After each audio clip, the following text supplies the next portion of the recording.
Bonjour mes élèves, suite aux activités précédentes concernant la métamorphisme et définition de ce phénomène à partir de l'étude des roches.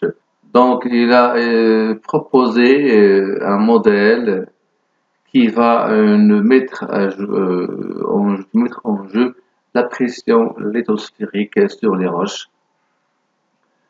Il a utilisé un piston avec un cylindre, puis il a rempli ce cylindre avec de l'argile mélangée avec des paillettes de mica dans toutes les directions. Lorsqu'il a exercé une pression d'en haut sur le piston, il a vu que sur les bords où il y a des trous dans le cylindre, l'argile qui était dans le piston sortait sous forme feuillée avec une disposition remarquable des paillettes de mica d'une façon horizontale. Alors qu'ils étaient désordonnés dans le piston avant, ils devenaient ils s'orientent d'une façon horizontale et qui est parallèle au niveau de la foliation, au niveau de la stratification de ces couches, de ces feuillets qui sortaient d'argile, de ces trous de cylindres. Donc, remarquons que, tectonique des forces compressives, on aura plissement des couches avec apparition d'une schistosité. Ça veut dire qu'il y aura apparition de nouveaux minéraux qui vont être disposés, de façon à être perpendiculaires avec la force de pression. Donc, comme on a vu, ces sociétés, ce sont des petites cassures où il y aura apparition de nouveaux minéraux alignés selon une direction perpendiculaire à la force de pression, comme on avait vu sur l'expérience de Debré. Alors, si au fur et à mesure il y a augmentation des effets de la pression, on aura passage d'une schistosité à une foliation. Donc, il y aura plus de pression sur les flancs du pli. Alors, il y aura apparition et la disparition des minéraux et apparition d'autres nouveaux minéraux formant des feuillets de, de minéraux, par exemple des blancs.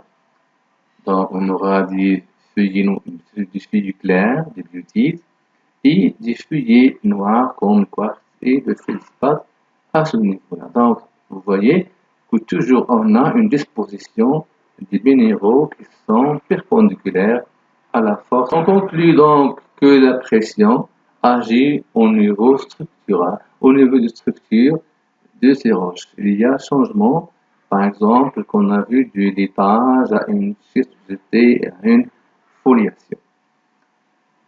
Concernant le deuxième facteur qui est la température, on a proposé une expérience sur l'argile par une donnée. Lorsque l'argile est soumise à une haute température, donc on augmente la température, on obtient des minéraux issus de réactions chimiques irréversibles. Exemple, la poterie. Donc, on a des réactions qui vont se produire à l'intérieur de la roche dans son état solide. Ce sont des réactions qui sont irréversibles.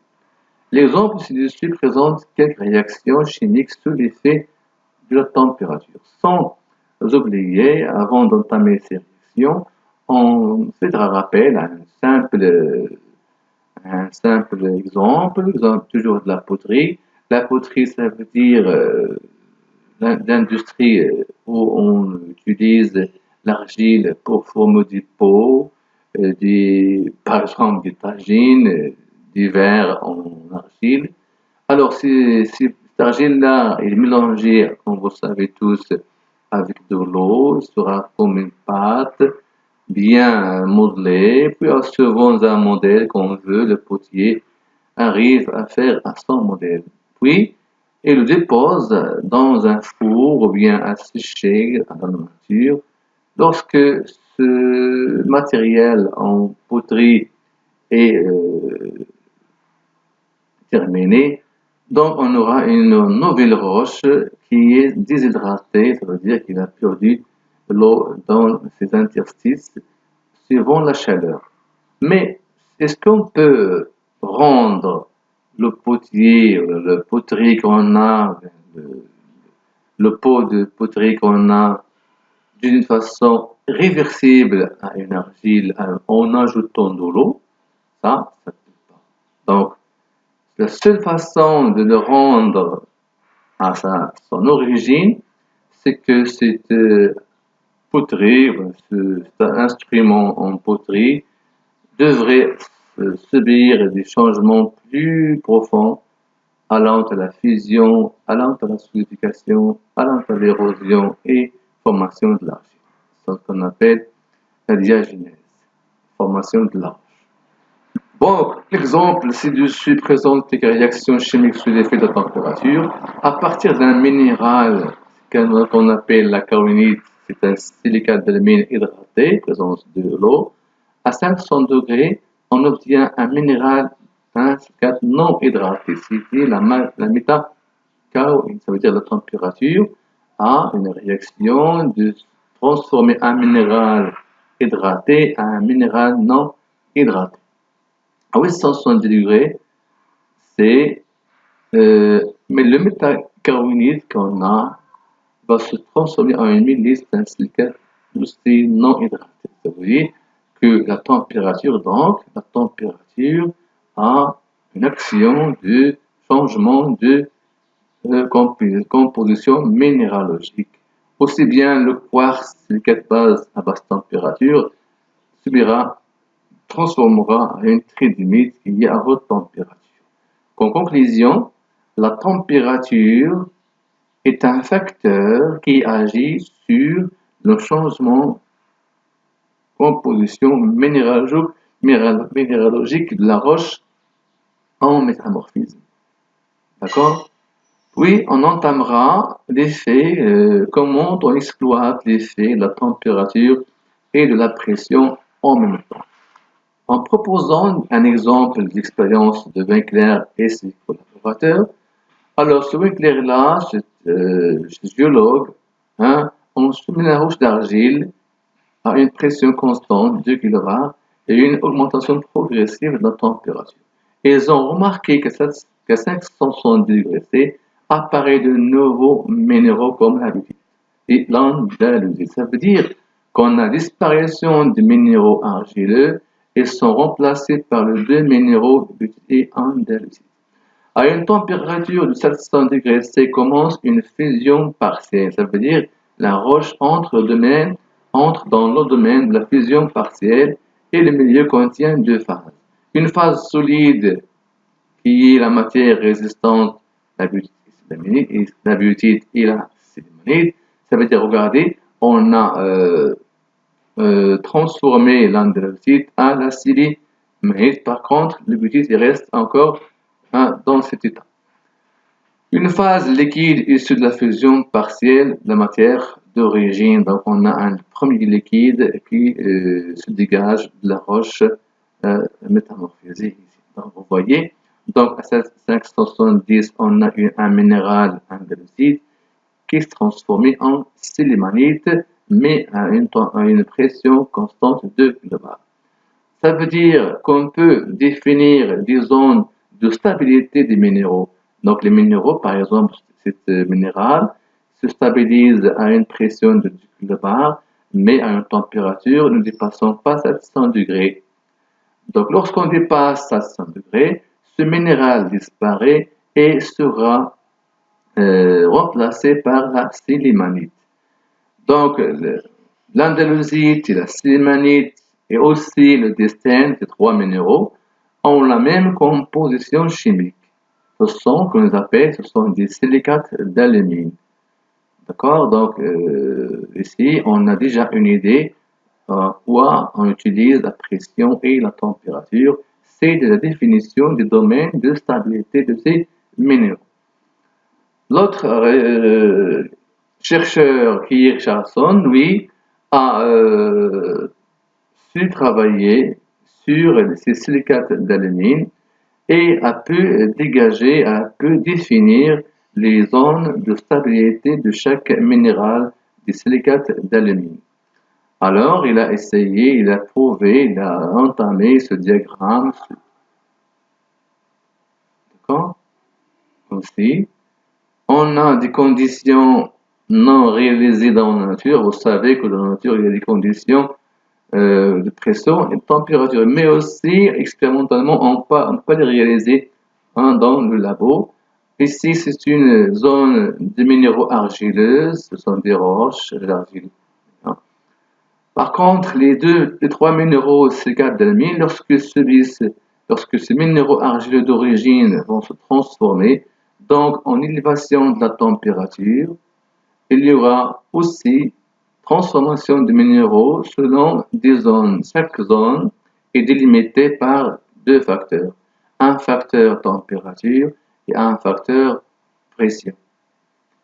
Donc, quoi signifient ces lignes? Ces lignes-là, ce sont les lignes droit ou bien inclinées, représentent les limites du champ de stabilité de chaque minéral.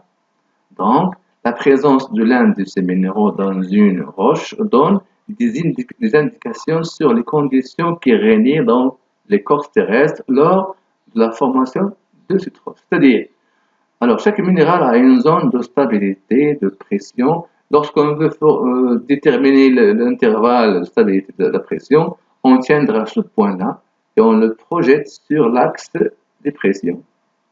Donc la pression, la zone de stabilité de pression des andésites varie de 0 allant jusqu'à 7 kg, presque 7 kbar.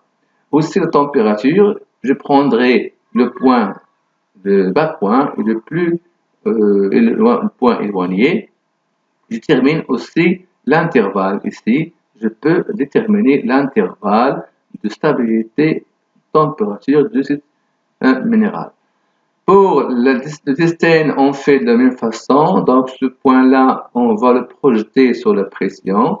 Donc, le distane se stabilise dans des pressions en haut allant de 7 ou bien de 4,5 kbar de plus.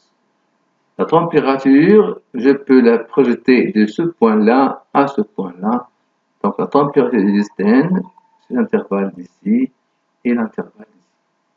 Pour la silimanite, aussi bien, on peut regarder que la température de stabilité de ce minéral allant de 500 degrés C en plus 500 degrés C apparition du silimanite, alors que la pression elle est de 0 en plus qu'il y a température, la pression elle augmente ou bien varie de 0 à presque 9 kbar. Vous voyez, donc chaque minéral a une zone de stabilité qui le retient et limitée par la température et la pression. Ça veut dire que ce minéral-là, formera une sorte de mémoire pour la roche. Lorsqu'on trouve ce minéral dans une roche, on peut conclure que ce minéral, que cette roche, est formée au maximum des conditions de ce minéral, aussi bien silimanite et des distanes. Donc, les minéraux, ce sont des mémoires de la roche. Aussi bien, on les appelle des minéraux index.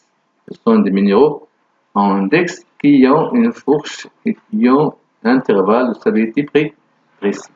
Alors, de ceci, on dégage que la température et la pression sont utilisées pour déterminer les zones de stabilité des minéraux qui vont être utilisées pour reconstituer ou bien restituer l'historique de la roche métamorphisée.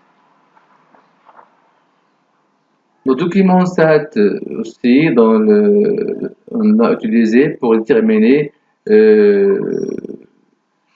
la séquence métamorphique et le minéral index qu'on vient de voir.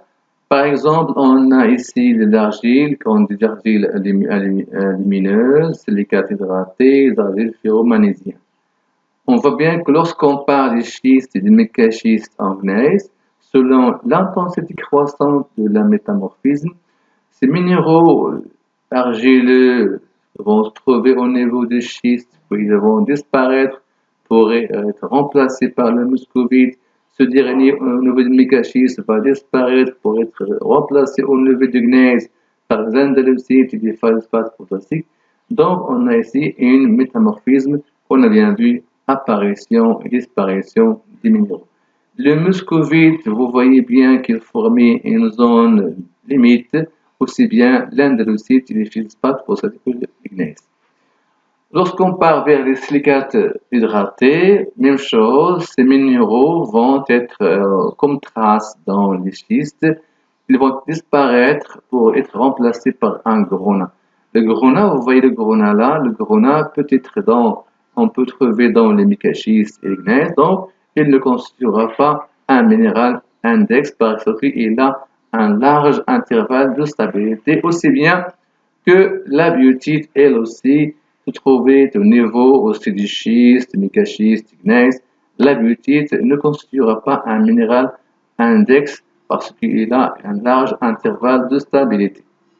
Donc, on définit donc une séquence métamorphique si l'ensemble des roches métamorphismes, l'ensemble des roches métamorphisées qui ont la même origine, l'ensemble des roches métamorphiques qui ont la même origine. Et un minéral index, c'est un minéral qui se stabilise dans des conditions de pression et température limitées.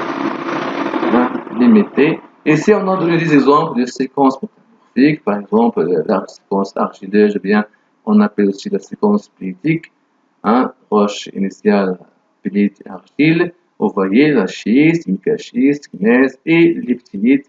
Donc, cette succession-là s'appelle une séquence métamorphique. Il y a plusieurs séquences qu'on peut, par exemple, donner des basaltes, ici, du schiste, signite, l'amphibolite et les pyroxènes, aussi bien des granites, aussi bien des carbonatés, aussi bien des calcophyllitiques. Ce sont des séquences métamorphiques. Pour d'autres raisons, on s'est attaqué à une faciès et chaîne métamorphique. En 1929, Escola a soumis la roche de basalte à des conditions variables de température et de pression. Il a pu déterminer le faciès métamorphique suivant. Alors, il a pu utiliser. Ce chercheur-là n'a pas utilisé l'argile, il a utilisé les roches basaltiques. Vous voyez bien dans ce document, on a installé, on a laissé apparaître les zones de stabilité de silicate d'alumine, andalusite, distène et silimanite, et on y a ajouté d'autres zones de stabilité de plusieurs minéraux,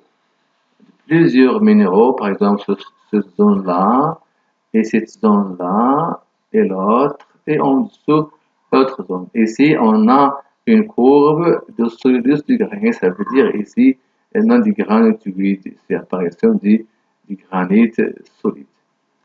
Bon, lorsqu'il a utilisé cette roche-là, il a pu déterminer des faciès, des zones où il y a stabilité d'un ou plusieurs minéraux. Donc, dans chaque zone ici, dans cette zone, qu'on a appelé les zones des amphibites, on trouvera les ornoblaines et les plagioclases. Dans cette zone-là, température oscille de pression qu'on avait avant. Il y a les actinotes et les chlorides. Dans cette zone-là, on aura du glucophane, du grenat et des lipidotes. Dans cette zone-là, au-dessous, on a du jadite et des grenats. Il a donné des nominations à ces zones comme faciès, comme une zone appelée faciès amphibolite, des faciès schiste vert, des faciès schiste bleu et un faciès éclogite. Donc, un faciès, c'est quoi? Un faciès, c'est une zone, température de pression, où on trouve un ou plusieurs minéraux index, un ou plusieurs minéraux index, donc ils se stabilisent dans cette région, ce qu'on appelle un faciès. Donc, faciès métamorphique, c'est une zone de stabilité d'un ou plusieurs minéraux index. Alors que la chaîne métamorphique, par exemple, on va prendre la chaîne schiste vert, et schiste bleu et éclogite. Cette chaîne-là, ça veut dire qu'on se déplace d'un faciès à un autre. Donc, lorsqu'on écoute le nom de la chaîne, ça veut dire qu'on se déplace d'un faciès à un autre. C'est pas d'une roche à une autre. D'une roche à une autre, on l'a appelé une séquence métamorphique. Mais lorsqu'on entend un faciès, on entend une chaîne, ça veut dire qu'on se déplace d'un faciès à un autre. Regardez bien, maintenant, lorsque on se rappelant de la subduction, on a dit que la subduction, on a une séquence métamorphique, gabbro, schiste vert, schiste bleu et éclogite. Donc, là, ça fait une séquence. Mais lorsque je me déplace d'un faciès schiste vert et un faciès schiste bleu éclogite, on appelle une chaîne métamorphique. Donc, ici, on a comme lecture, zone de stabilité de C4 et zone de stabilité de chaîne métamorphique de basale selon Escola. Donc, on a posé des questions, on a tous remarqué l'existence de ces faciès. Et autre remarque, ces faciès de Escola sont aussi utilisés pour différentes roches, l'étude de différentes roches, comme ce sont des faciès, comment dirais-je, des faciès qui seront utilisés pour les différentes roches, malgré qu'ils ne sont pas basaltiques. Et au revoir et à la prochaine.